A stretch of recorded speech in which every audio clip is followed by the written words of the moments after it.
Hello welcome students. तो आज हम पढ़ने वाले हैं कंपनी अकाउंट्स का another topic which is issue of shares consideration other than cash.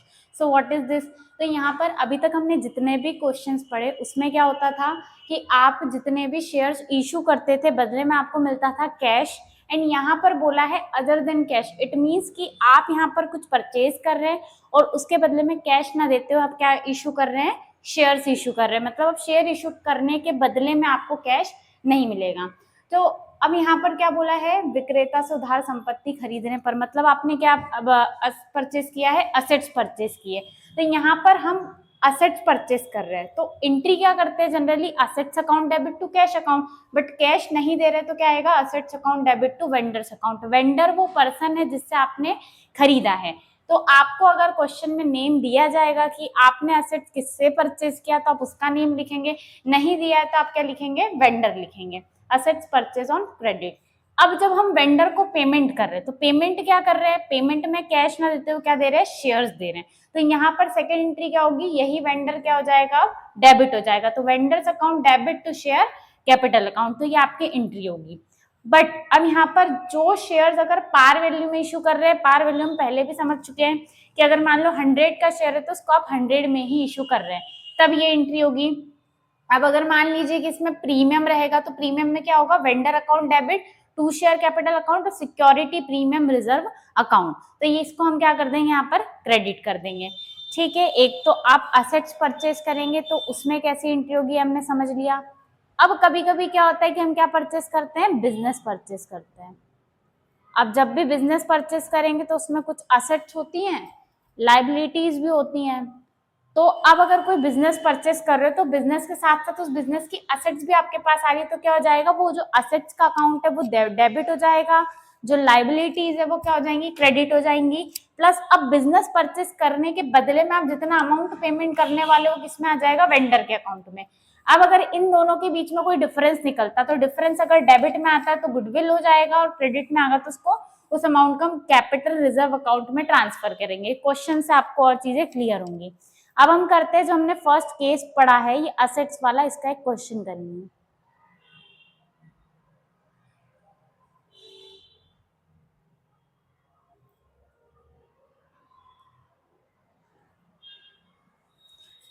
तो हमारा क्वेश्चन है, ए लिमिटेड कंपनी ने 9,000 रुपए की संपत्ति बी लिमिटेड से खरीदी है। A limited purchase the assets of 9 lakh from B limited.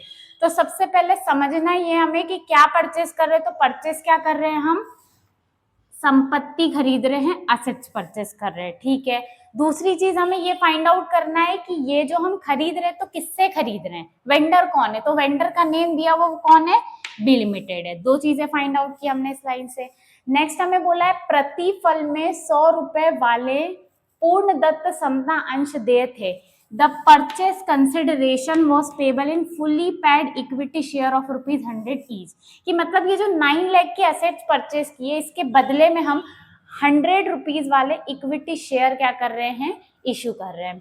फिर हमें बोला गया निम्नलिखित दशाओं में ए लिमिटेड की पुस्तक में नकल प्रविष्टियां कीजिए जबकि अंश निर्गमित किए गए हैं। Show the necessary journal entries each of the following cases in the books of A limited if issue of shares are. अब एंट्री किसकी बुक में करना है, ए लिमिटेड। परचेस किसने किया है, ए लिमिटेड ने। लेकिन हमें दो कंडीशन दी गई कि पहला, अगर आप सम मूल्य पर पार वैल्यू पर इशू कर रहे हो तब क्या एंट्री होगी। सेकंड बोला है अगर 25% प्रीमियम 25% प्रीमियम पर इशू कर रहे तब क्या एंट्री होगी। तो समझते हैं। तो कोई भी आप पार में इशू करो या प्रीमियम में इशू करो, आपकी जो फर्स्ट एंट्री होती है वो कॉमन होती है। सन्ड्री असेट्स या फिर असेट्स के अकाउंट को आप क्या करते हो, डेबिट करते हो। और टू में वेंडर का नाम आता है और वेंडर कौन है, बी लिमिटेड है। तो assets account debit to B limited account. यहाँ पर अमाउंट कितना आ गया, 9 लाख, क्योंकि उतने की हमने क्या परचेस की है, असेट्स परचेस की है। अब हम समझते हैं पेमेंट करने के टाइम पर ये एंट्री दोनों ही सिचुएशन में कॉमन रहेगी। सबसे पहली सिचुएशन अब हमें जो बोली थी, पार वैल्यू पे आपने इशू किया है, तो हमने वहां पर बेसिक एंट्री में भी देखा था कि वेंडर के अकाउंट को क्या करते हैं, डेबिट। तो बी लिमिटेड को क्या हुआ, किया हुआ है डेबिट। यहाँ भी क्या किया हुआ है, डेबिट। पार वैल्यू में हमने क्या किया है, शेयर कैपिटल लिखा है, लेकिन प्रीमियम में टू शेयर कैपिटल के साथ साथ टू सिक्योरिटी प्रीमियम अकाउंट भी आया है। अब यहाँ पर अमाउंट कितना लिखेंगे हम 9 लाख। अब शेयर आपको जनरल एंट्री के लिए ये पता करना पड़ेगा कि शेयर्स कितने, तो issue of 9000 fully paid share of ₹100 each. कैसे पता चला, तो वर्किंग नोट की हेल्प से समझते हैं। यहाँ पर आपको नंबर ऑफ शेयर्स कैसे निकालना होता है, परचेज कंसिडरेशन या पेबल अमाउंट जितना आपको वेंडर को देना है, और अपॉन में वो अमाउंट, ये वो प्राइस आ जाता है जिस पर क्या कर रहे हैं, शेयर इशू कर रहे हैं।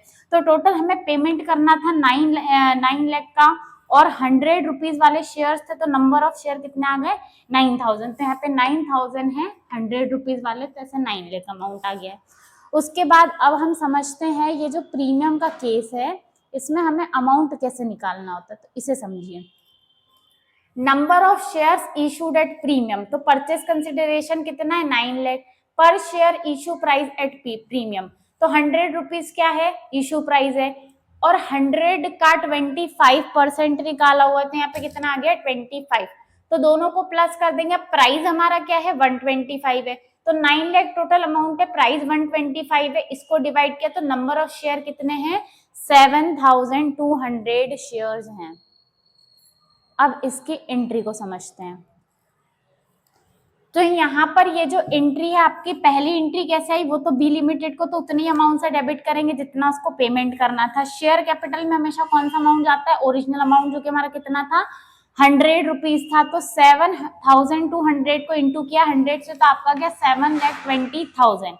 प्रीमियम का अमाउंट कैसे निकालेंगे, तो 7200 इंटू करेंगे 25, तो आपका आ गया 1,80,000।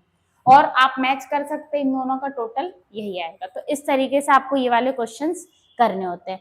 अब हम समझते हैं कि बिजनेस परचेज करने वाले क्वेश्चंस कैसे किए जाते हैं। अब इस क्वेश्चन में क्या बोला है, रूपाली लिमिटेड ने माया लिमिटेड से 8,50,000 रुपए की संपत्ति तथा 1,40,000 रुपए के दायित्व 6,60,000 रुपए के क्रय प्रतिफल के रूप में लिए हैं। Rupali limited took over assets of 8,50,000 and liabilities of 1,40,000 of Maya Limited for a purchase consideration of rupees 6,60,000।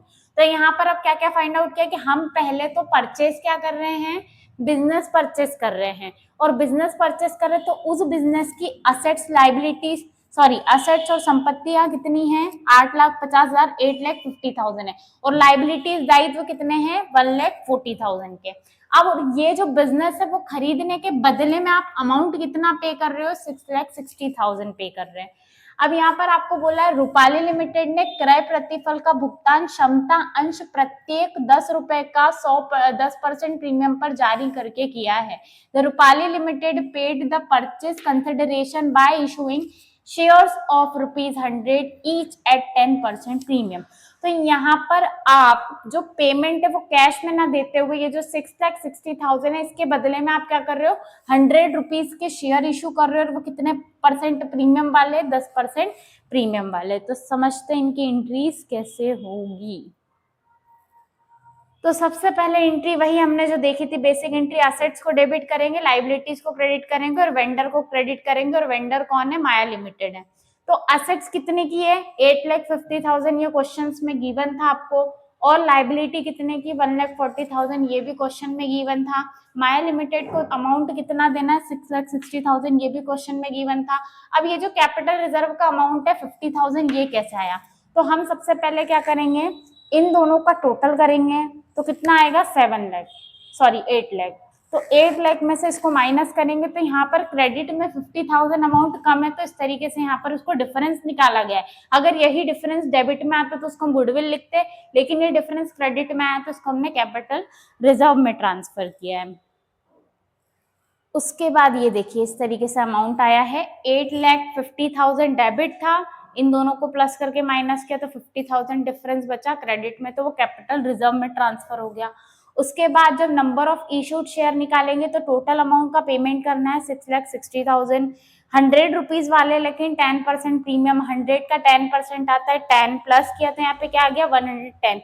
ये वो अमाउंट है जितने के शेयर्स आप इशू कर रहे हो, ये वो अमाउंट है जितना आपको माया लिमिटेड को पेमेंट करना है। तो नंबर ऑफ शेयर्स कितना आ गए हमारे पास 6,000। तो अब ये सेकंड वाली एंट्री समझते हैं, माया लिमिटेड को कितने का पेमेंट करना है 6,60,000। कैपिटल में कितना जाएगा 6,000 इंटू 100 करेंगे तो कितना आ गया 6 लाख, और यहाँ पर सिक्योरिटी प्रीमियम रिजर्व में 60,000 कैसे आएगा, तो 6,000 शेयर है और 10 रुपीज का प्रीमियम है, मल्टीप्लाई करेंगे तो यहाँ पर हमारे पास आ जाएगा 60 लाख। आई होप कि आपको इस टाइप के क्वेश्चंस भी क्लियर होंगे। Thanks for watching.